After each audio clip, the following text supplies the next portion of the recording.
Hello, everyone. We continue to talk about corporate innovation, internal entrepreneurship, and the launch of new products in preparation for the Prize for Mistake Forum. A couple of weeks ago, our online conference stepped outside of Russia. We talked with Leonard Bukenia from Aim for the Moon, Amsterdam. Today, our guest from United States, Jason Miles, Director of Business Innovation at Volvo Financial Services. Jason, hi. Hi, hello. Thank you for joining us today. Tell us in a few words what Volvo Financial Services is about and what do you do there? Yeah, thank you. First of all, thank you for inviting me to have this discussion with you guys. I hope everyone is in good health and everyone's family as well. I'm Jason Miles. As Vit said, the Director of Business Innovation for Volvo Financial Services. Volvo Financial Services is the captive financial services company for Volvo Group. Volvo Group, as I'm sure some have heard, is the commercial vehicle manufacturer. So we operate several brands, including Volvo trucks, Mack trucks, Renault, Volvo Penta, Volvo bus, construction equipment. So everything that's associated with transportation and logistics. We are either the first or second position market leader in all of our markets. We operate throughout the world. For a sense of scale, last year we produced and sold about 350,000 commercial vehicles across the world. We have about 100,000 employees, about $40 billion a year in revenue. Again, we pride ourselves on being, well positioned to provide transportation solutions to the markets that need them. And Volvo Financial Services, just for a sense of scale, represents about 30% of the Volvo Group's overall balance sheet. So, again, we lend to the customers that purchase our vehicles. Okay, great. That's impressive. How your big company work with startups, and why do such a large and powerful company need startups? Yeah, so it's interesting. The scale of a company like Volvo, while it's impressive, it does have its drawbacks. We can't be as nimble as some of our smaller counterparts. And because we cannot be as nimble, it leads us to not be as agile in disrupting our own markets. A startup in Israel or Brazil or China might have an insight into the market that doesn't affect the global market, but it might affect their local market faster than we can react. So it makes it difficult for us to keep up with the trends without having access or some insight into what the startup communities are doing. So we've taken it upon ourselves to really put our company in the middle of the startup ecosystem to get some access to that innovation. We view the startups as our R&D partners first and foremost, and then our business partners secondly, to help us develop and launch new products in what I would call a pilot or a test phase. We are, to use an analogy, we're a big, huge ship in the middle of the ocean, and the startups are the tugboats that can help us move in directions that we need to move. So next question, how do you usually look for technologies and startups? We take a top-down approach. First and foremost, because we are all over the globe and we operate, in over 100 countries, we have a very clear sense as to where the technologies that affect our business are going. So, whether it's fintech or insurtech, or mobility or logistics or autonomous vehicles, we know or have a very good sense from a market perspective where things are moving. So when we select startups to work with, we kind of already have a pretty good sense of where their technology will fit and why they're important for us, so that it makes the conversation much easier. It's we give the startup the opportunity to test their products at scale, while they are helping us with obvious market movements and obvious market trends. So, if their product has already fit with, larger enterprises, then it probably will fit with us. And we provide the access to, specifically the logistics and transportation market to see if their product also fits in that area. If I heard you correctly, you said that you look for startups with the understanding that how this technology can fit your core business. Yes. And is this the knowledge inside of the company, or someone from outside can see this fit map and to help you with scouting or finding technologies and startups for you? I think it's a little bit of both. We operate, and Volvo Group is probably a little bit unique in this regard. We operate in an oligopoly where there are very few manufacturers of commercial vehicles in the world. So as opposed to us operating in kind of a more broader fragmented market, we have access to information about where our market is moving much more than the traditional industry. We're highly regulated. Our vehicles are special and they're used for special reasons. So it takes a lot of specialized knowledge to know where the vehicles are moving and kind of what new developments are necessary to help our customers. But that being said, there are broader macro environmental issues that are happening across the world that are affecting all of the players, where it's allowing newer entrants to come in. One great example is, in the sustainability world, with the emergence of electric vehicles and hydro powered vehicles. Those were trends that were starting from a societal standpoint, and all of the market participants were starting at the same point. Now, we've made certain moves in that market that will help us play in the future, but there are also small startups that, with the right technical knowledge, can do things that we simply can't. So we use a little bit of both. We use the external world to help inform our decision making, but we use our internal knowledge to really fine tune our next strategic moves. Great. How the process of looking for technologies and startups changed under the influence of pandemic, or it didn't change? For us, it hasn't really changed. As you know, there's a very large number of innovative founders, entrepreneurs, and startups all over the world. And because of their adaptability, the ones that would rise to our attention are still rising to our attention. They haven't gone and started to hide and quarantine themselves from us.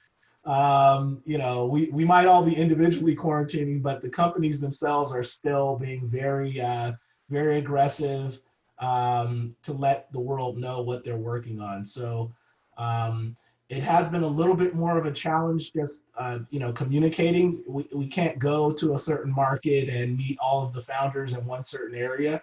But the founders that we've already been working with continue to be a good source of additional founders and startups to work with. And then our network, continues to thrive.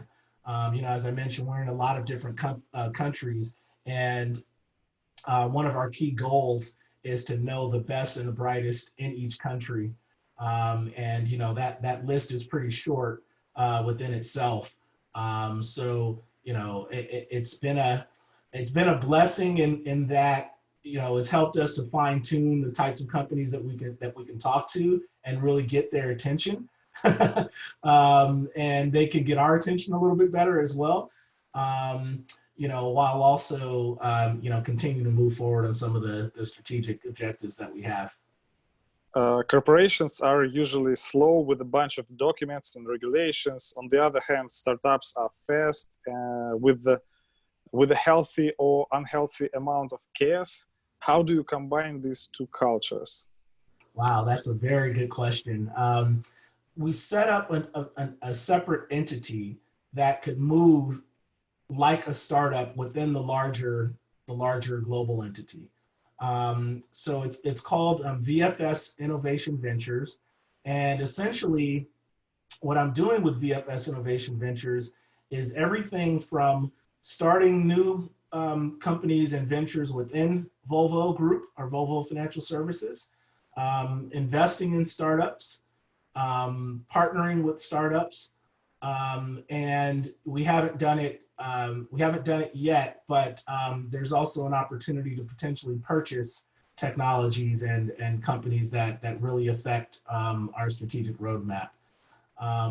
So by having a separate governance structure within the larger governance structure, it gives us the capability to move not necessarily equally at startup speed, because we are kind of within a large organization, but it allows us to move at least a little bit faster to keep up with the pace, of how quickly a startup moves in terms of decision making, in terms of product development, and in terms of scalability.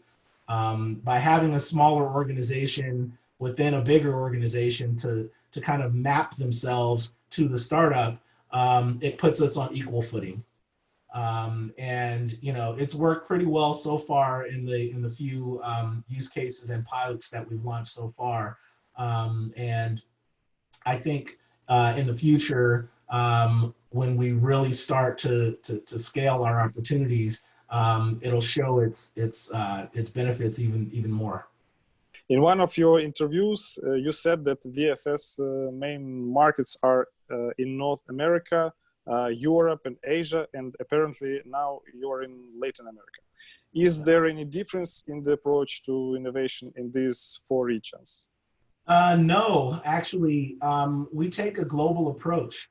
We look for companies that are their leaders in their local markets. So, we would love to work with a startup company that meets any of our goals in Moscow.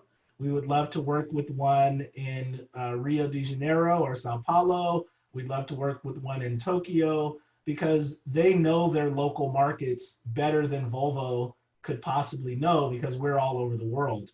Some of the startups have global ambition, but we tend to invest early with companies that are not quite at their scale, have not quite reached their scale factor, and we can act as part of their scale factor. So, because we are in so many different countries, we almost represent a global opportunity for those startups.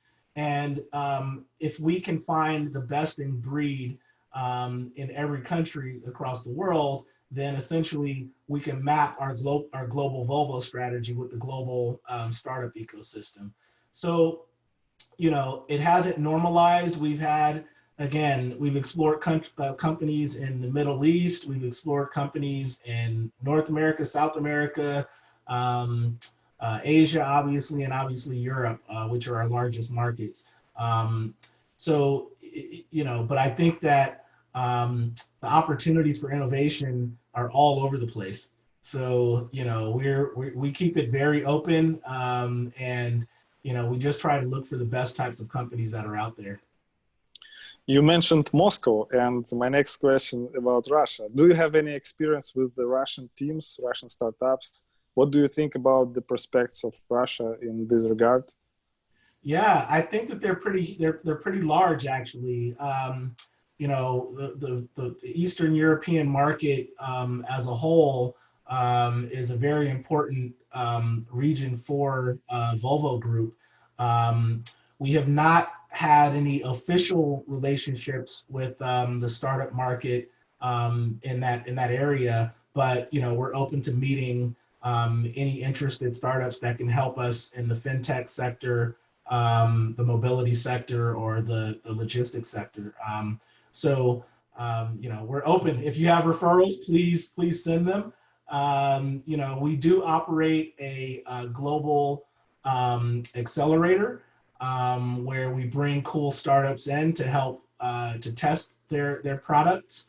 And again, the language barriers in places like Russia or Brazil or China, they can only be overcome by local players. So that's why we really like to work with companies that are very strong in their local markets.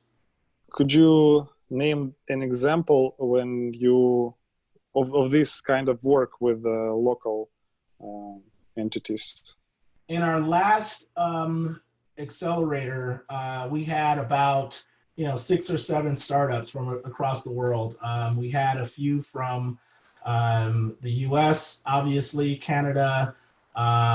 We had a few from Europe. I think there was one from Germany, and a couple from the United Kingdom. And their technologies were very common in terms of the trends in the overall tech market. We had an AI company, we had a blockchain company, we had a customer experience company, a mobility company. So the technologies themselves were very common, but they had localized talent and information about their particular markets that could help us in their markets. So, for example, the AI company was an online natural language processing company in Germany, right? So while their technology was able to translate multiple languages, it was built on the German language, right? So those are the types of things that are really interesting to us. Ways that startups can use their local knowledge and their local advantages, whether it's language or regulatory system or just culture, and then leverage it in ways that can help innovate in other markets that we face. Can you name one example when an innovation has seriously improved Volvo's position on the market? We invested and have partnered with a company called Rain, which is an insurtech company out here in North Carolina, and their platform has helped us enter into the insurance market.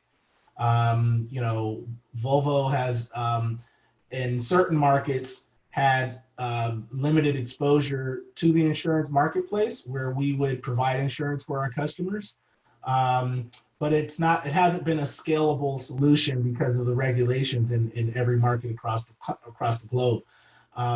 So we found a company that could essentially help us reach those other markets because they bring a SaaS platform for markets and carriers to execute on, and for us to manage through our customers. So we bring the customers on the platform.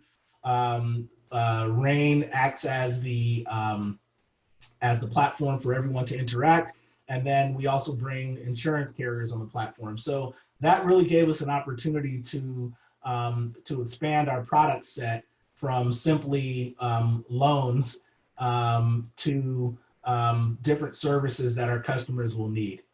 So, and those are the types of companies and opportunities we really like. Really working with startups that can help us expand our product offering and enhance the customer's relationship with us. Great example, thank you. Let's talk one more time about the current situation. We see that COVID has stopped the economies of entire countries and changing customer habits. Do you see opportunities for yourself and your company here? And if so, what are they? Yeah, I think the biggest thing that I think COVID has shown us, and we've kind of been a little bit ahead of the curve on this, is that, the world was already on a path towards digital transformation.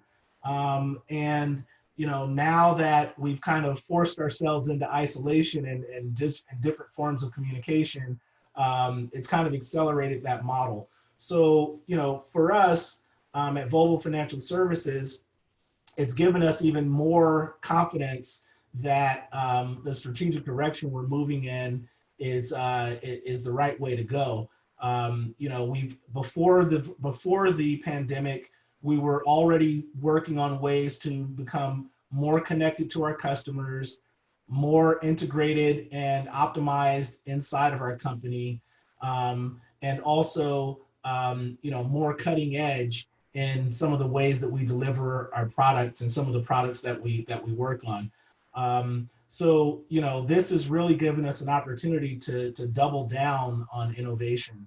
I think that once we come out of this, there will be companies that were hiding from some of the opportunities that were out there because they had to retreat back into their core business. Some of the industries have been hurt more than others. But and ours has not been immune from the downturn. It's going to be some painful months coming up and quarters. But at the same time, we haven't shied away from innovation because I think that is what's going to lead us out of this crisis. I did an interesting analysis actually last week where I looked at, just from a public market perspective, which industries were doing the best versus the broader market. And it was interesting that while financial services as a whole was trailing the market, fintech is leading the market, right? Where transportation as a whole is trailing the market, smart technology and smart mobility is leading the market. So it really shows like there will be two worlds when we emerge from this, where there are going to be the people that have embraced innovation and technology are going to be the ones that leapfrog, and the ones that are kind of stuck in the old way of doing things might be left behind, or it might take them a little bit longer to recover. So that's a long way of saying, from Volvo's perspective, it's time to double down on innovation, and that's what we've really been doing. What are the threats of the COVID situation from your perspective? Threats? Yes. So I think they're the same as, the rest of the world, the rest of the market. First and foremost, keeping all of our employees healthy, safe, and able to come and produce the vehicles that we produce all over the world. That's the biggest concern. It's also one of our biggest focal points, is getting people back to work in our manufacturing plants. From a broader perspective, the global transportation market is obviously impacted because the global supply chain has been impacted. So we haven't been able to produce as many vehicles as we have in normal times. And the demand for those vehicles isn't as high because people are not moving as many goods. So the one interesting thing about the transportation and logistics industry is that it really is both a leading indicator and a lagging indicator at the same time, right? So, we see deliveries before they happen, and when they stop happening, it affects us immediately. It'll be interesting to see kind of how that balance comes back into effect over time. But for now, we'll still see, huge deliveries happening from a, consumer goods perspective, with whether it's food or basic staples. Those haven't stopped. As a matter of fact, they've increased, right? But we have seen, global deliveries in larger goods slowing down. So companies that buy our trucks to deliver cars, right? Those have been hit pretty hard. Companies that deliver different pieces of the supply chain have been hit, whether they're parts and services or their, equipment for different industries. They've all been hit pretty hard. So, it'll be interesting to see from a market perspective how we all emerge from this. But again, the good thing is that challenge and turmoil often breeds opportunity. And I think there's going to be a lot of interesting opportunities to refine and improve the way that we deliver services in the future. Now I suggest to go to questions from the audience. We have some of them. You maybe can see them in the Q&A session. I'll pronounce them. Okay. Hi, I am Ivan, CEO of ABV company. Nice to meet you. My questions: what do you think is the probability now for a young team to build a global platform for business management? Build your own ecosystem and not to be bought by a large company. What do you need to build big brand in the world? If you understood, Yeah, please answer. I do understand. I think the opportunity now is greater than it's ever been in human history for a small company to become a very large global company. And it's only going to get faster. Technology, the price of technology continues to go down.